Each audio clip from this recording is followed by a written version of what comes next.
Now here's a good example why you need to check your shims. If you're changing your front plate or your bearings, you can't just guess. I get transmissions that come in and people just guess and they're blown up.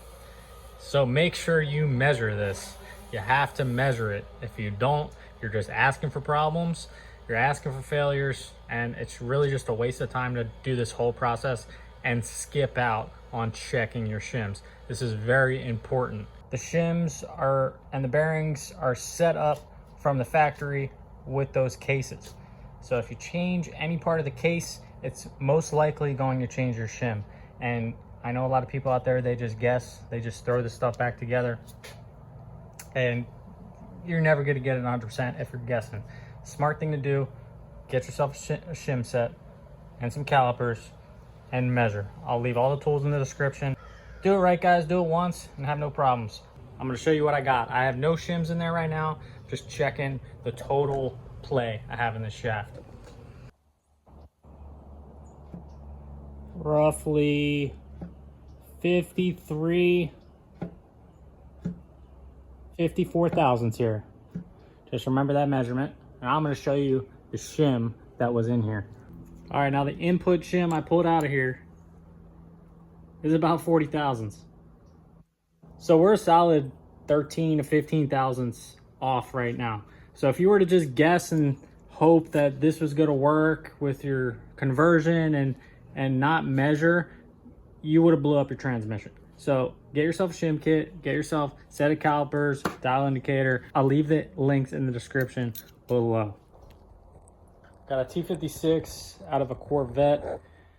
I recently did a video of how to check your shims, set up your bearings in your main shaft and countershaft in your T56, TR6060, 3650. It's pretty much the same process. I'll leave that video in the description below so you can check it out. But what I didn't cover was how to check the shim on the countershaft extension. And if I remember correctly, there's no way they tell you how to do this in the service manual. This is how I do it. If you guys know a better way, please let me know in the comments. I'd love to learn different ways of how to do this.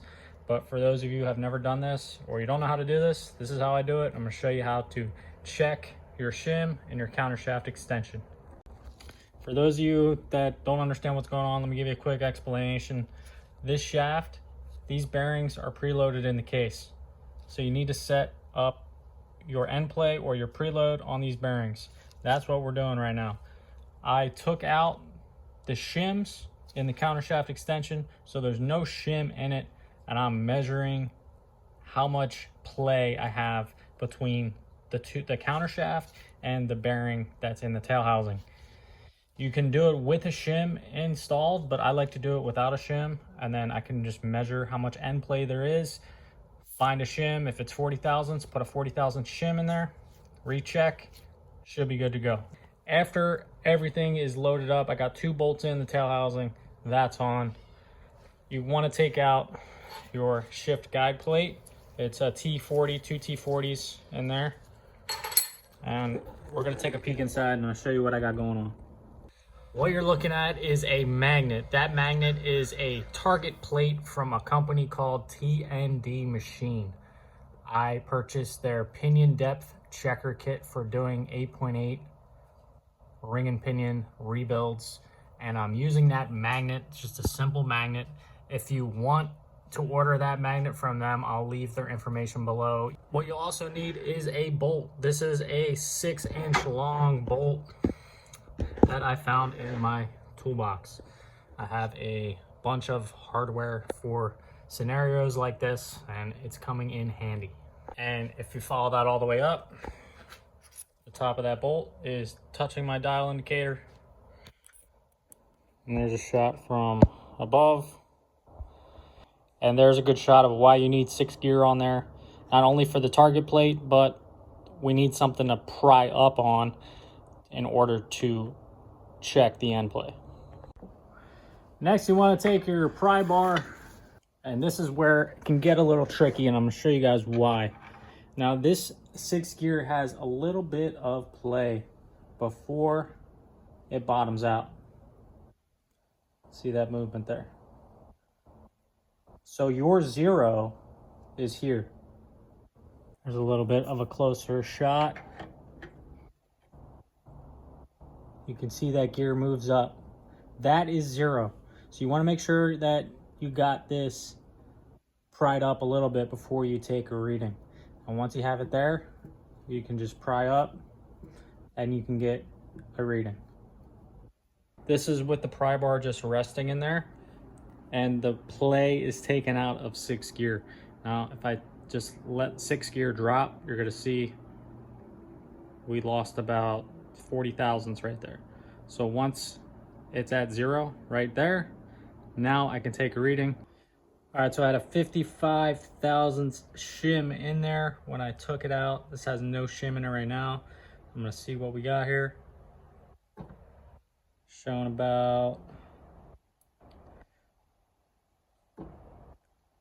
55, because we're about 1, going about 56. Thing's dead on. And shout out to whoever left that comment asking me how to do this. If you guys leave a comment asking me how to do a specific thing, I'll try to make a video on it. I got to get some feedback from you guys so I can help you through your rebuild and get your transmission back together. Now I pulled up the factory T56 service manual, and if you go to section 6.1, it'll tell you where you need to keep your bearings and your shims and all that. So if we look at the countershaft extension shim, it's showing us an end play of 2 thousandths to 0.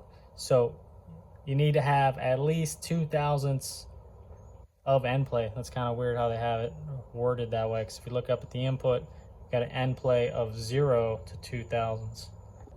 Those measured at 53. We're showing about 55, 56. So I'm about 1 thousandths out of spec. So I'm gonna shoot for a 56 and get this thing at 0. And this is new bearings, so they're gonna break in maybe 1 thousandths or 2. So I'd rather tighten that up a bit. So that's something to think about as well. Just to show you guys, I'm giving up on my digital calipers. I got an old set that doesn't want to work right. I got a new set that doesn't want to work right. So I'm just going to switch to the manual. I'm showing about 54 here. I lost track of which one was what. It was a 53.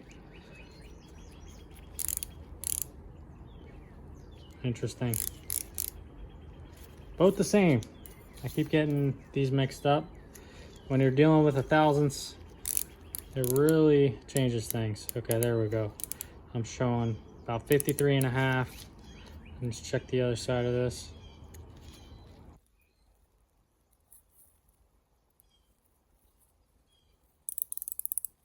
Okay, there we go, about 53.5.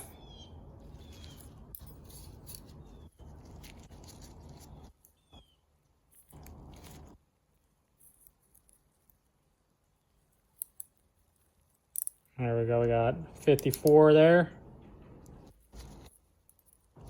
I know I measured this on one side and it was about 54.5, so 54, you know, they might be the same shim, so it gets really tough when you get down to 1 thousandths.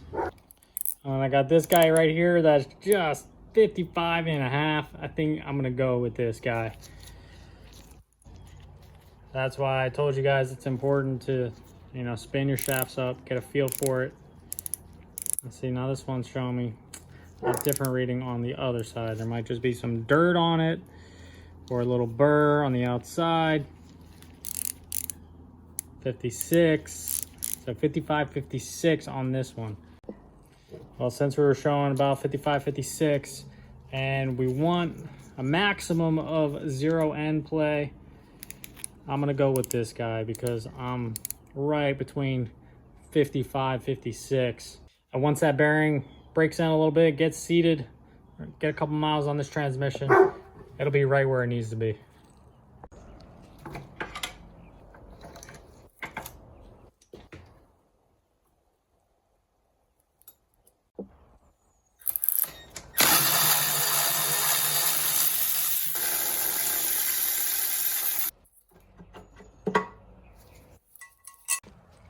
Also guys, make sure your shims are super clean.